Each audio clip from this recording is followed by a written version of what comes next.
Hey guys what's up, कैसे हैं आप सब लोग। चलिए, this is solid states third lecture. और इस वीडियो में हम लोग क्या करने वाले हैं, लैटिस को समझेंगे, लैटिस पॉइंट्स को समझेंगे, यूनिट सेल को समझेंगे, उनको डिफाइन करेंगे। ये जो डायग्राम दिया है इसको मैं समझाऊंगा भी आपको, लेकिन मैंने ऐसा सोचा कि मैं आपको पहले दिखा दूं कि आज के टॉपिक में हम लोग करने के वाले हैं। एक्चुअली थोड़ा सा आइडिया हो जाता है पिक्चर देखने के बाद। Finally lattice, lattice point, unit cell, ठीक है, और टाइप्स ऑफ यूनिट सेल देखेंगे। आज के हमारे टॉपिक ये रहेंगे। चलिए फटाफट से वीडियो को शुरू करते हैं, लेकिन उससे पहले this is my profile page on an academy platform. Guys अभी तक मैंने 4500 फॉलोवर्स कंप्लीट कर लिए हैं, thank you so much for that. और अब मैं एक वेरीफाइड एजुकेटर भी हूँ अन अकेडमी पे। This is a big responsibility also for me. Guys अगर अभी तक भी आपने फॉलो नहीं किया है तो प्लीज आप फॉलो जरूर कर लीजिए, एनरोल कीजिए फॉर एवरी कोर्स, ताकि मेरे नए वीडियोस के नोटिफिकेशन आप लोगों को मिल सके। और गाइज मेरे बारे में जितनी भी रिक्वायर्ड इन्फॉर्मेशन आपको यहाँ से मिल जाएगी। गाइज अभी तक मैं 12 कोर्सेज लाइव कर चुका हूँ, यानी कि 215 से ज़्यादा वीडियोस मैं बना चुका हूँ। आई होप आपको वीडियोस अच्छी लग रही होंगी। गाइज कंटिन्यूसली इनको शेयर करते जाइए, इन वीडियोस को देखते जाइए, ताकि सभी लोगों को इन वीडियोस का फायदा मिल सके। चलिए गाइज फटाफट से शुरू करते हैं। आज का जो हमारा टॉपिक रहेगा वो है लैटिस पॉइंट्स को देखना है, यूनिट सेल को समझना है कि क्या होता है। जरा ध्यान से इसको समझिए। सबसे पहले तो लैटिस को डिफाइन कैसे करते हैं। लैटिस क्या होता है, लैटिस का मतलब क्या होता है, जरा ध्यान से समझे। It is a regular arrangement of points का रेगुलर अरेंजमेंट होता है in which every point has same surrounding. मतलब आप क्या करो, पेन लो, डॉट्स को लगाओ और डॉट्स को एक रेगुलर अरेंजमेंट दो, एक डिसिप्लिन अरेंजमेंट। मैं देखो सभी डॉट्स को एक ही लाइन में लगाया है, यहाँ पर दिख रहा है सब लोगों को। फाइनली इन डॉट्स का रेगुलर, इन पॉइंट्स का रेगुलर अरेंजमेंट को ही हम लोग लैटिस कहते हैं, क्योंकि इससे आप एक जाल बना सकते हो। ठीक है, आपने पॉइंट लगा लिया, अब यहाँ पर इनको क्या करो, आप यहाँ पर लाइंस खींचते जाओगे तो एक जाल नुमा स्ट्रक्चर बन जाएगी, जिसको हम लोग लैटिस कहते हैं। एक्चुअल में लैटिस का मतलब समझिए regular arrangement of points in which every point has same surrounding. आप इस पॉइंट की बात करो, इसके इधर भी एक पॉइंट है, उधर भी उतनी डिस्टेंस पर है, इधर भी उतनी डिस्टेंस पर है, नीचे भी उतनी डिस्टेंस पर है, सेम सराउंडिंग है, इसी को हम लोग लैटिस बोलते हैं। सबको क्लियर हो गया। चलिए नेक्स्ट जो पॉइंट है वो again so much important, unit cell किसको बोलते हैं। यूनिट सेल समझिए, इन्हीं लैटिस पॉइंट को आप जब जोड़ते जाएंगे फाइनली एक स्मॉलेस्ट 3D रिपीटेशन यूनिट बनेगा इन लैटिस पॉइंट का, इस लैटिस सिस्टम का। ठीक है, उसी को हम लोग यूनिट सेल कहते हैं, स्मॉलेस्ट 3D रिपीटिंग यूनिट, जिससे आप एक लैटिस तैयार कर सकते हो, लैटिस जैसा सिस्टम तैयार कर सकते हो, उसको यूनिट सेल कहते हैं। इमेजिन करो, जरा ध्यान से इसको समझिए, मैं कैसे क्या बता रहा हूं, जरा चेक करिए। आपने पहले पॉइंट्स लगा लिए, सारे के सारे लगा लिए, बहुत सारे पॉइंट लगा लिए, ठीक है, और उनका रेगुलर अरेंजमेंट बना लिया, इसको तो हम लैटिस बोलते हैं। अब यूनिट सेल क्या होता है, smallest 3D repetition of unit, जिससे आप वो लैटिस पूरा का पूरा सिस्टम तैयार कर सकते हो, यानी क्रिस्टल तैयार कर सकते हो। कैसे, जरा ध्यान से समझो। मैं यहाँ पर एक लाइन खींचूं, एक यहाँ लाइन खींचूं, एक यहाँ लाइन खींचूं, अब इनके बीच में तो कोई पॉइंट नहीं है, एक यहाँ लाइन खींचूं, तो एक्चुअल में ये क्या होगा, एक बॉक्स जो कि 2D में दिखाई दे रहा है। लेकिन अगर मैं इसको 3D में बनाऊं तो आपको क्या दिखेगा, एक 3D में आपको एक बॉक्स के जैसा दिखेगा। कैसा, जरा ध्यान से देखो, ऐसा। मैंने सारे पॉइंट लगाए और उन पॉइंट्स को इस तरह से ज्वाइंट कर दिया, तो आपको यहाँ पर जो पिक्चर दिखाई दे रही है उसमें देखिए, यहाँ पर एक ये जो बॉक्स आपको दिखाई दे रहा है ना, स्क्वायर, अगर मैं इसी बॉक्स को बार बार रिपीट करते जाऊं तो पूरा क्रिस्टल बन जाएगा। अच्छा, ये बॉक्स कैसे बनाया होगा, ये लैटिस पॉइंट ही तो है, 1 2 3 4 सबको जोड़ता गया और फाइनली एक बॉक्स तैयार हुआ। ऐसे बॉक्सेस बनाते जाऊं तो पूरा एक क्रिस्टल तैयार हो जाएगा। क्रिस्टल जिस स्मॉलेस्ट यूनिट से तैयार होता है उसको हम लोग यूनिट सेल कहते हैं। जैसे कि आपका घर कैसे बना, ब्रिक से, जो स्मॉलेस्ट ब्रिक है उसको एक यूनिट सेल कह सकते हैं। बस स्ट्रेट फॉरवर्ड मतलब ये निकलता है कि ऐसी स्मॉलेस्ट थ्री डी आपके पास ऐसी स्मॉलेस्ट 3D यूनिट जिसको रिपीट करते जाओ तो क्रिस्टल तैयार हो जाएगा, उसको हम लोग यूनिट सेल कहते हैं। क्लियर हो गया। अब एक्चुअल में यूनिट सेल को हम लोग क्या करते हैं, एटम के अरेंजमेंट की रिस्पेक्ट में क्लासिफाई करते हैं। बड़े ध्यान से समझिएगा, यूनिट सेल को हम लोग एटम के अरेंजमेंट के रिस्पेक्ट में क्लासिफाई करते हैं। कैसे, एक तो होती है सिंपल यूनिट सेल, एक होती है सेंटर्ड यूनिट सेल। अब सेंटर्ड यूनिट सेल 3 तरह की होती है, ठीक है, एक होती है फेस सेंटर्ड, एक होती है बॉडी सेंटर्ड, एक होती है एंड सेंटर्ड। बहुत इंपॉर्टेंट है, ध्यान से देखिएगा। हमने यूनिट सेल को एटम के अरेंजमेंट के रिस्पेक्ट में, कि इस यूनिट सेल में एटम कैसे रखे जाएं, उसके रिस्पेक्ट में 2 पार्ट में डिवाइड कर दिया, एक सिंपल और एक सेंटर्ड। अब सेंटर्ड को 3 पार्ट में डिवाइड किया, face centred, body centred and and centred. ठीक है, अब देखिए एक एक को पढ़ते हैं। चलिए, अब सबसे पहले simple unit cell. Simple unit cell वो होती है जहां पर आपकी जो यूनिट सेल होती है उसमें सिर्फ एटम कहां लगाए जाते हैं, सिर्फ और सिर्फ कॉर्नर पे लगाए जाते हैं। पार्टिकल्स आर ओनली या atoms are only at corners, उनको हम लोग सिंपल यूनिट सेल बोलते हैं। क्लियर हुआ? जैसे कि जरा समझे, ये यूनिट सेल हमने स्क्वायर जैसी ली है और इस यूनिट सेल में कॉर्नर कितने जरा गौर करो, 8। तो 8 कॉर्नर है, तो यहाँ पर सिर्फ कॉर्नर पे आपको एटम लगाने हैं, ठीक है, सिर्फ कॉर्नर पे ही एटम होते हैं। सो यहाँ पर सिंपल यूनिट सेल में ध्यान रखना है कि एटम की पोजीशन कहाँ होती है, सिर्फ और सिर्फ कॉर्नर पे।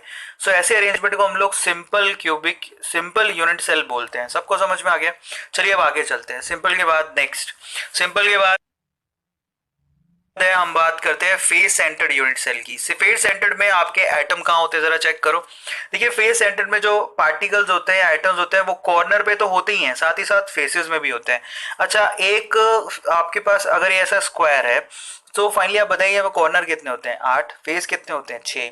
तो आपको 8 कॉर्नर पे एटम रख देना है, रख दिया, और साथ ही साथ जो फेसेस हैं उनमें फेस में बीच में रख देना है। बात समझे? ये फेस पर एक बीच में एटम है, ये फेस पर बीच में एटम है, फेस पर टोटल 6 फेसेस पर एटम होंगे और 8 कॉर्नर पे। ठीक है, सबको समझ में आ गया कि फेस सेंटर में कैसी अरेंजमेंट होती है एटम की। तो यहाँ पर एक एटम ऐसा, जरा इमेजिन करो, एक बड़ा सा एटम है, वो ऐसे एक कॉर्नर पर रख दिया गया है, रख दिया गया, और एक दूसरा एटम है जो यहाँ कॉर्नर पे रख दिया गया है, रख दिया गया। सबको समझ में आ गया? तो दो एटम आप एक दूसरे को टच करते हुए हैं और उनका जो सेंटर पॉइंट होगा वो ये लैटिस वाला पॉइंट ही होता है। क्लियर हो गया? सो फाइनली ये छोटा सा पॉइंट लगा है, लेकिन ये एटम नहीं है, एटम तो होगा ऐसा। आप जरा खुद से सोचिए, अगर आप घर पे लड्डुओं को अरेंज करते हो तो लड्डू तो ऐसे होता है एक दूसरे को टच करते हुए, एटम भी ऐसे अरेंज होते हैं। एक एटम ये रहा जिसका सेंटर पॉइंट ये लैटिस है, दूसरा एटम ये रहा जिसका सेंटर पॉइंट ये लैटिस का पॉइंट है। क्लियर हो गया? सो इस तरह से फेस सेंटर में आपको ध्यान रखना है, कॉर्नर पे होते हैं और साथ ही साथ फेसेस पे होते हैं। तो कॉर्नर पे लगा दिया हमने एटम, ये 1 2 इस तरह से, देखिए जैसे जैसे घुमा रहा हूँ वैसे वैसे दिख रहा है, एटम की जो साइज होगी वो सिमिलर होगी। साथ ही साथ फेसेस पे भी लगाए मैंने, यहाँ फेस पर भी है एक, सही से 6 के 6 फेस पर लगा दिया। अब चलते हैं नेक्स्ट, बॉडी सेंटर। देखिए एक होता है बॉडी सेंटर। बॉडी सेंटर में क्या होता है, कॉर्नर पे तो होता ही है, बॉडी के बिल्कुल बीचों बीच अगर ऐसा एक बॉक्स होगा तो उसके बीचों बीच एक एटम रखा होगा। तो यानी कि 8 तो हमारे पास कॉर्नर हो गए और बॉडी में एक घुसा दिया है। तो इस तरह से बॉडी सेंटर को तैयार किया जाता है। अब होता है, अब नेक्स्ट चलते हैं। सो फाइनली अब नेक्स्ट जो है वो है and centre. So and centre देखिए कैसे तैयार होता है, एटम की अरेंजमेंट एंड सेंटर में कैसे होती है। सो एंड सेंटर में कुछ ऐसा है कि वहां पर कॉर्नर पे होते हैं और कोई भी 2 एंड पकड़ लो, यानी कि अपर, लोअर, लेफ्ट, राइट, ठीक है, फेस या फिर बैक, कोई भी 2 फेस पकड़ लो। जैसे यहाँ पर अपर और लोअर पकड़ा हुआ है, वहां पे भी एटम को लगा दिया जाता है, बाकी पे कहीं नहीं होता। कोई भी इन्हीं में से, इन तीनों में से कोई एक अरेंजमेंट चूज कर लो और वहां पर आप एटम को लगा दो। जैसे कि कॉर्नर पे तो होंगे ही, कॉर्नर पे आपने लगा दिए हैं, और एक ऊपर और एक नीचे वाले फेस पर लगा दिया है, उसको हम लोग एंड सेंटर बोलते हैं। क्लियर हो गया सबको? सो इस तरह से हम लोग एटम के अरेंजमेंट के रिस्पेक्ट से 4 तरह से हम लोग यहाँ पर डिफाइन करते हैं। एक सेंटर, सॉरी 2 तरह से डिफाइन करते हैं, एक सिंपल और एक सेंटर। ठीक है, सिंपल वाला तो मैंने आपको बताया सिर्फ कॉर्नर पर होता है, और सेंटर वाले क्या होते हैं, एक फेस, एंड सेंटर, ठीक है, और बॉडी सेंटर। तो क्लियर हो गया होगा? अभी हमने सीखा फेस, एंड और बॉडी, दिख रहा है फेस, एंड और बॉडी कैसे लिखता है वो आपको मैंने बता दिया। अब देखिए हम इनके पैरामीटर्स की बात करते हैं। देखिए यूनिट सेल के पैरामीटर होते हैं कुछ। अब ये आपकी एक यूनिट सेल है, एक ब्रिक भी कह सकते हो, ईंट जिसे घर बनता है, ऐसी एक यूनिट सेल। इस यूनिट सेल के आपके पैरामीटर कौन से हैं, एक तो इंटरसेप्शन और दूसरा interfacial angle. Interception unit cell देखिए, अब ये 3D यूनिट सेल है तो एक्स डायरेक्शन में भी होगी, वाई में भी होगी, जेड में भी होगी। एक्स डायरेक्शन में मान लेते हैं कि अपन ये बी पॉइंट पर काट रही है, वाई डायरेक्शन में ये ए पॉइंट पर काट रही है, और जेड डायरेक्शन में सी पॉइंट पर काट रही है। दिखाई दे रहा है इंटरसेक्शन इनका, तो इनके इंटरसेक्शन पॉइंट हो गए। इंटरसेप्ट कहाँ है, ये सी, यानी कि इस बॉक्स की ओरिजिन से हाइट है सी, इस तरफ B तक गया और इस तरफ A तक गया। क्लियर है सब लोगों को? सो फाइनली इस तरह से आप इसको मान सकते हो, यानी कि ये तो B है, इस तरह से यहाँ तक B तक गया, यहाँ A तक और यहाँ तक C तक। क्लियर है? तो इनको इंटरसेप्शन बोलते हैं। क्लियर हो गया होगा आप सब लोगों को? X एक्सिस पे जहाँ काटे वो उसका X इंटरसेक्शन, Y पे जहाँ काटे Y इंटरसेक्शन, Z पे जहाँ काटे Z इंटरसेक्शन। क्लियर हो गया सब लोगों को? अच्छा, इंटरफेशियल एंगल किसको बोलते हैं? अब देखिए यहाँ पर जरा गौर से देखिएगा, यहाँ पर Z और Y के बीच में जो एंगल बना है अल्फा, Z और X के बीच में जो एंगल बना है, Z और X के बीच में जो एंगल बना है वो बीटा, और X और Y के बीच में जो एंगल बना है उसको गामा। ये गामा है, ध्यान रखिए, ठीक है। इनको बोलते हैं इंटरफेशियल एंगल। क्लियर हो गया सब लोगों को? अब ये इंटरसेप्ट और इंटरफेशियल एंगल के रिस्पेक्ट में हमारे पास यूनिट सेल कितने तरह की होती है या क्रिस्टल अरेंजमेंट कितने तरह के होते हैं, नेक्स्ट टॉपिक हमारा वही रहेगा। दोबारा समझा देता हूँ। इंटरसेप्शन वाई देखिए एक्स पर ए है, यहाँ पर ये डिस्टेंस देखिए एक्स पर ए, वाई पर बी है और जेड पर सी है, इसको इंटरसेप्शन बोलते हैं। ठीक है, क्लियर हो गया सब लोगों को। अब यहाँ पर ये जो एंगल दे रखे हैं, ये एंगल को अल्फा मान लिया, बीटा और एक गामा। क्लियर हो गया सब लोगों को। सो ये इनके पैरामीटर्स कहलाते हैं। इन पैरामीटर्स को इंटरसेप्शन और इंटरफेशियल एंगल कहते हैं। और इसके रिस्पेक्ट में अरेंजमेंट कितनी होती है जरा चेक कर लेते हैं। यहाँ पर देखिए, बड़े ध्यान से इस स्टेटमेंट को पढ़िए जो लिखी है। According to the unit cell parameter there are 7 kinds of crystal system lattice found. मतलब प्रैक्टिकली देखा गया है कि ये पैरामीटर के हिसाब से 7 तरह के हमको क्रिस्टल लैटिस सिस्टम मिलते हैं। क्लियर हो गया।